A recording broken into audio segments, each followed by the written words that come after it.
Croeso cynnes iawn i chi i'r Oedfa Gymraeg yn Salem. Dwi'n gobeithio bydd Duw yn bendithio chi heddiw wrth i ni weddio, wrth i ni darllen y Beibl ac wrth i ni wrando ar beth mae Duw isio ddweud i ni heddiw. Mae heddiw hefyd yn dechrau'r wythnos cymorth Cristnogol, elusen sy'n gwneud waith pwysig iawn yn rhai o'r cenhadloedd tlotaf ar y ddaear. Ac mae'r gwaith cymorth Cristnogol yn arbennig o werthfawr nawr ar adeg coronavirus. Felly, os hoffech darganfod mwy am y gwaith hwn, neu ei gefnogi, gallwch chi ddarllen a weld mwy ar wefan cymorth Cristnogol. Gadewch i ni weddio. Anwl arglwydd, wrth i ni ddod at ein gilydd yn denw di. Gwrando arnom a rho heddwch i ni. Bydd yn graig ac yn noddfa i ni fel y gallwn fod yn gryf. Boed i ddwyneb ddisgleirio arnom fel y gallwn ddangos dy gariad. Amen.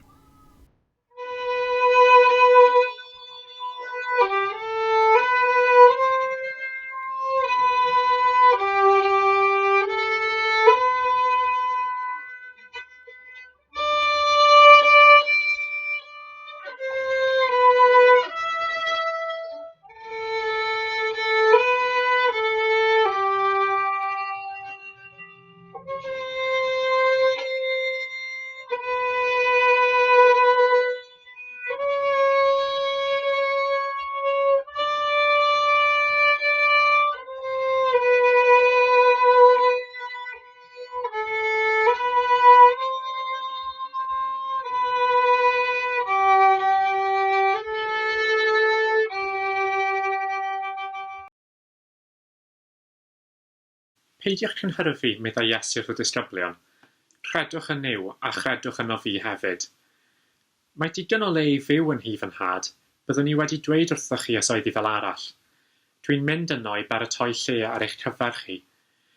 Wedyn, dwi'n mynd i ddod yn ôl, a byddai'n mynd â chi yno gyda mi, a chewch chi aros yna gyda mi. Di chi'n gwybod y ffordd i ble dwi'n mynd. Ond arglwydd, meddai Thomas, dyn ni ddim yn gwybod ble rwy ti'n mynd, felly sut allan ni wybod y ffordd yno? Fi ydy'r ffordd, atebodd Iesu. Fi ydy'r un gwir, y bywyd. Does neb yn gallu dod i berthynas gyda Duw y Tad ond trwy fi. Os di chi wedi dod i fy nabod i, byddwch yn nabod fy nhad hefyd. Yn wir, di chi'n ei nabod e bellach ac wedi ei weld. Arglwydd, meddai Philip, dangos y Tad i ni a fydd angen dim mwy arno ni. Atebodd Iesu, dwi wedi bod gyda chi i gyd ers cymryd o amser. Wyt ti dal ddim yn fy nabod i, Philip? Mae pwy bynnag sydd wedi fy ngweld i wedi gweld y Tad. Felly, sut allai di ddweud, dangos y Tad i ni?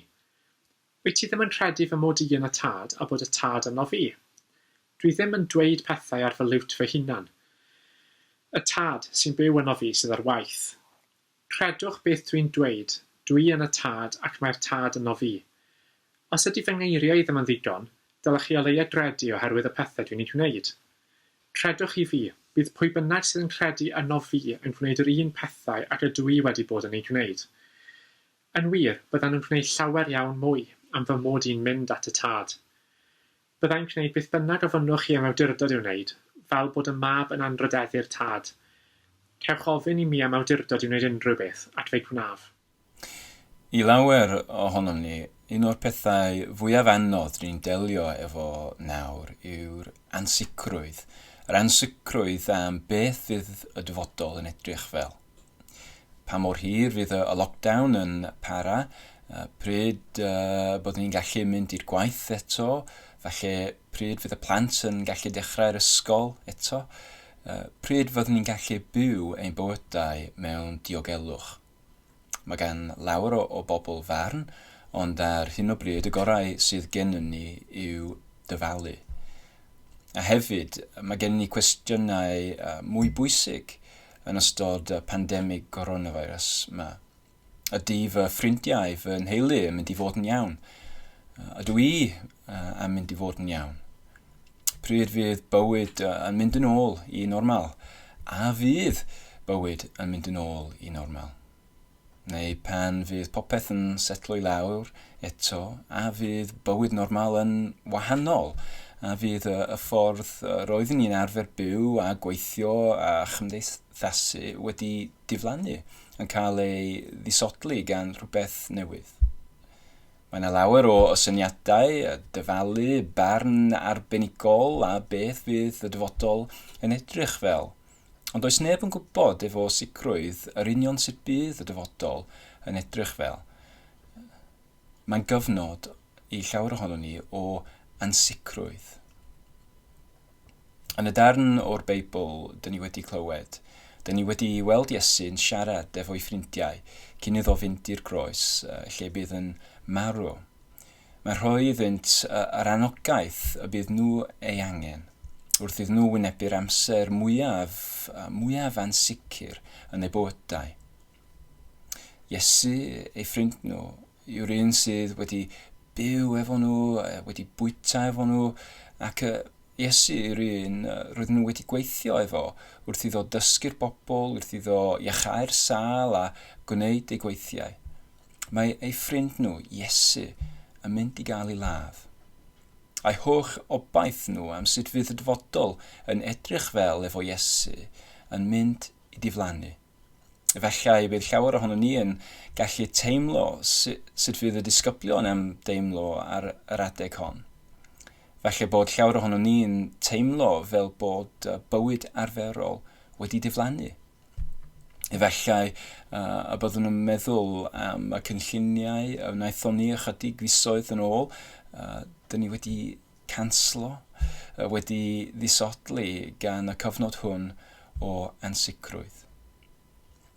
I baratoi ei ffrindiau ar gyfer ei amser nhw o ansicrwydd a threial, mae Iesu yn eu hannog nhw, ac un o'r ffyrdd y mae'n gwneud hynny yma yw trwy 3 addewid i helpu ei ffrindiau trwy'r amseroedd ansicr sydd o'i blaenau nhw. 3 addewid sy'n siarad â ni hefyd ar sefyllfa dyn ni yn. Y cyntaf yw'r addewid o fywyd efo Iesu ar ôl marwolaeth. Mae'n dweud, peidiwch cynhyrfu, meddai Iesu wrth y disgyblion. Credwch yn Niw a chredwch yno fi hefyd. Mae digon o le i fyw yn fy nhyf yn nhad, byddwn ni wedi dweud wrthoch chi os oedd hi fel arall. Dwi'n mynd yno i baratoi lle ar eich cyfer chi.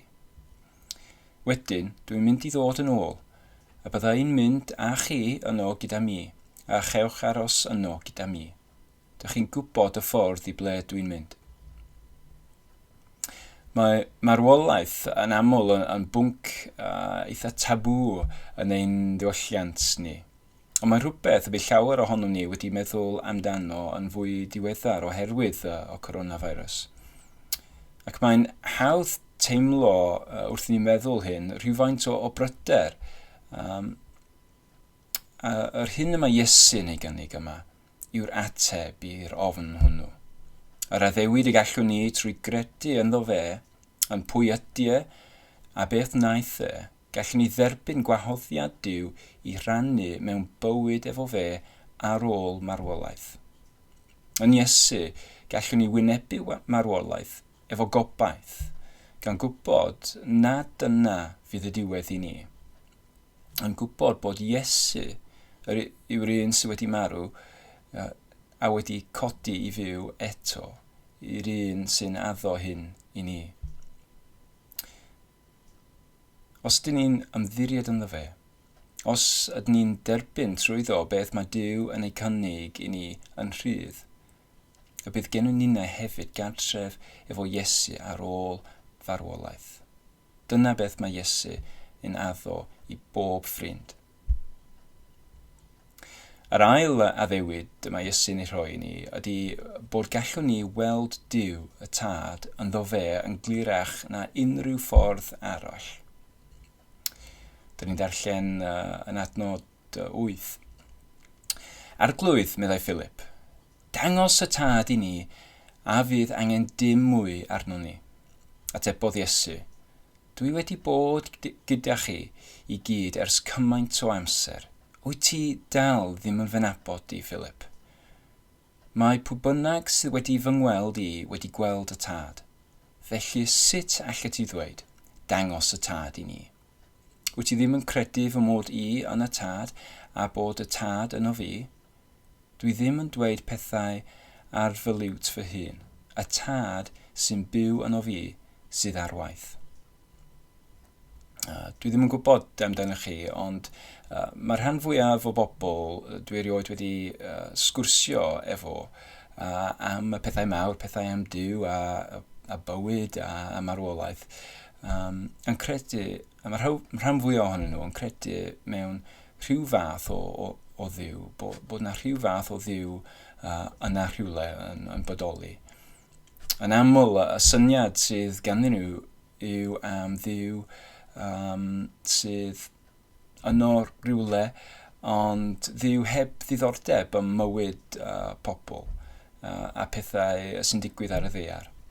Falle maen nhw'n credu mewn fath o Dduw sy'n wedi dechrau'r byd fel peiriant gwaith cloc, wedi troi around, a wedyn yn eistedd yn ôl ac yn gadael iddo fynd. I rai pobl eraill sydd efallai wedi clywed ychydig o bethau'r Beibl, neu sydd wedi clywed am Gristnogaeth, ond erioed wedi deall yn iawn beth mae'n golygu. Mae llawer yn dychmygu neu'n credu mewn rhyw fath o Dduw blin, Dduw sy'n edrych i lawr ar bobl ar y ddaear efo sgowl ar ei wyneb. Neu fallai Dduw sy'n ddifater tuag at ddiofeddaint pobl ar y ddaear. Mae'n ddarlun o Dduw dyn ni'n gallu dod ar draws yn ein diwylliant trwy ffilmiau, llyfrau ac ati. Mae'n ddarlun o Dduw, mae pobl yn ddod iddo weithiau wrth iddynt edrych o gwmpas at yr holl llanast sydd yn y byd ac yn gofyn, ble mae Duw? Sut y gallai Duw bod yn dda pan fydd gymaint o ddioddefaint ac anghyfiawnder? How can God be good when there's so much suffering and injustice in the world? Mae yna llawer o syniadau gwahanol am Dduw, gwahanol luniau o Dduw allan yna.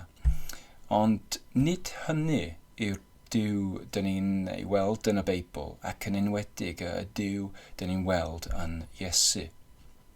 Y geiriau Iesu yma, ei addewid i ni yw hyn.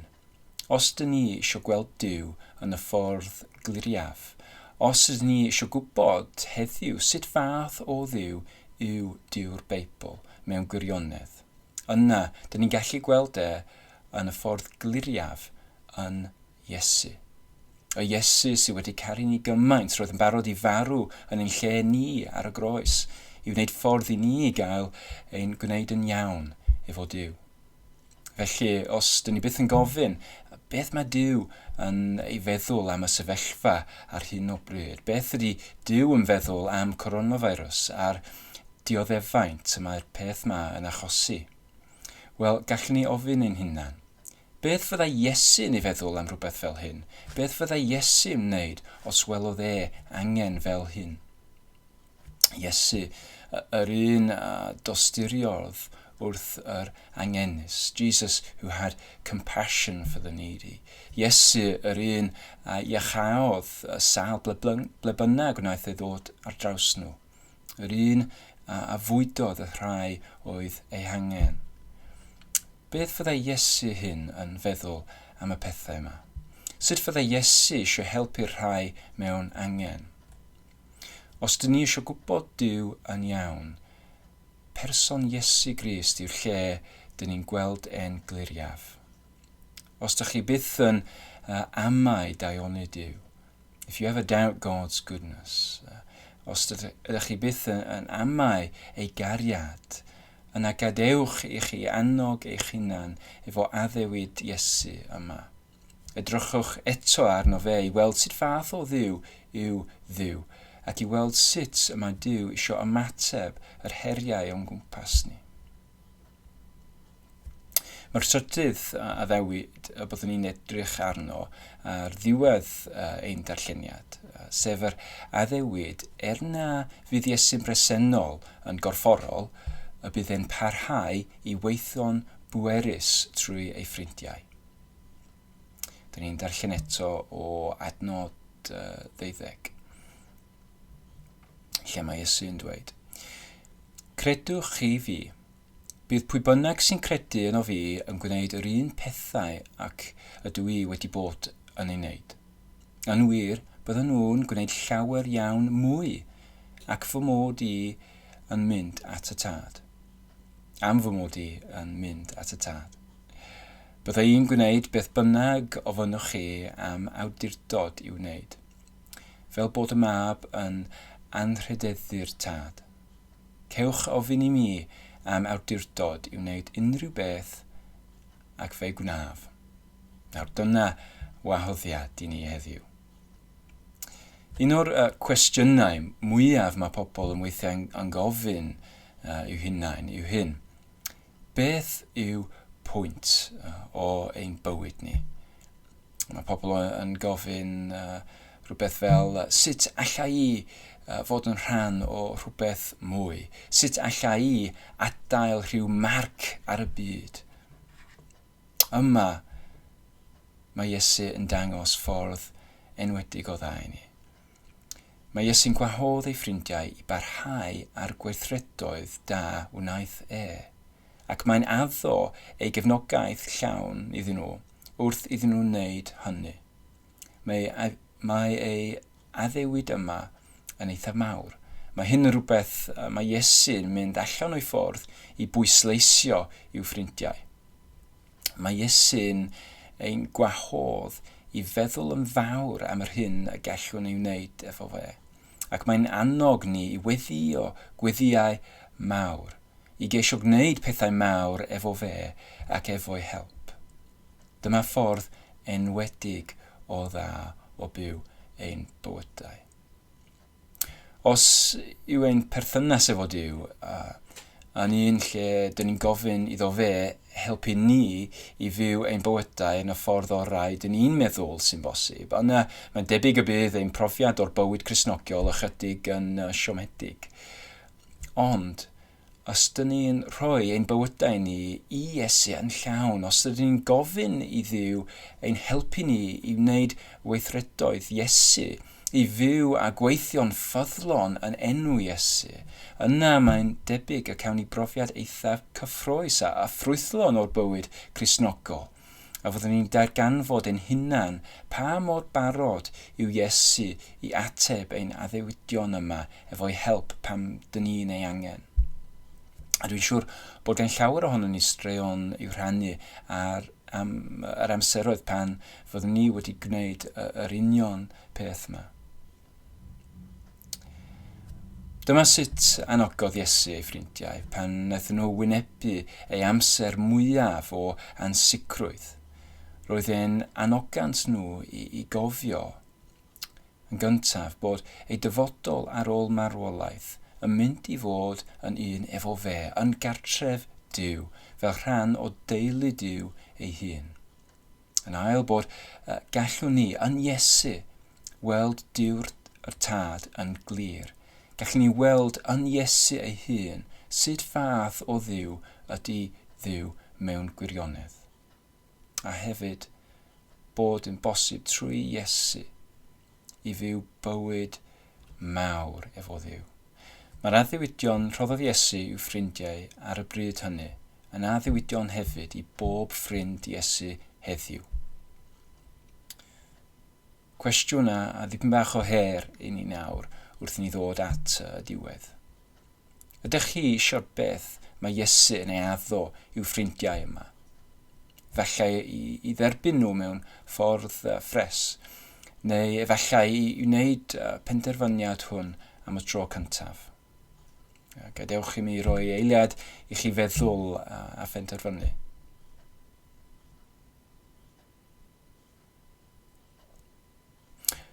Os ydych chi eisiau derbyn yr hyn mae Iesu'n ei gynnig i'w ffrindiau, yna gadewch i mi eich gwahodd i weddio efo fi nawr. Arglwydd Iesu, dwi eisiau nabod ti fel ffrind, yn y ffordd agosaf bosibl. Helpwch fi, dwi'n ofyn. Mae'n ddrwg gen i am yr holl gamgymeriadau dwi wedi wneud am fy mywyd. Maddeuwch fi nawr, dwi'n ofyn. Dewch chi mewn i fy mywyd nawr mewn ffordd newydd. Rwy'n dy groesawu i mewn i fy nghalon. Dewch nawr i lenwi fi efo dy bresenoldeb, mwy a mwy. Helpwch fi i gwybod bod fy nyfodol yn ddiogel yn dy dwylo di. Iesu fy ffrind, rhowch eich nerth i mi, i wynebu'r heriau sydd gen i mewn bywyd ar hyn o bryd, ac yn eich nerth, helpwch fi i oresgyn pob un. Iesu, helpwch fi i dderbyn nawr yr heddwch rwy ti isio fi gwybod. A llenwch fi hefyd efo'r dewrder i wneud y pethau rwy ti isio i mi wneud bob dydd. Amen.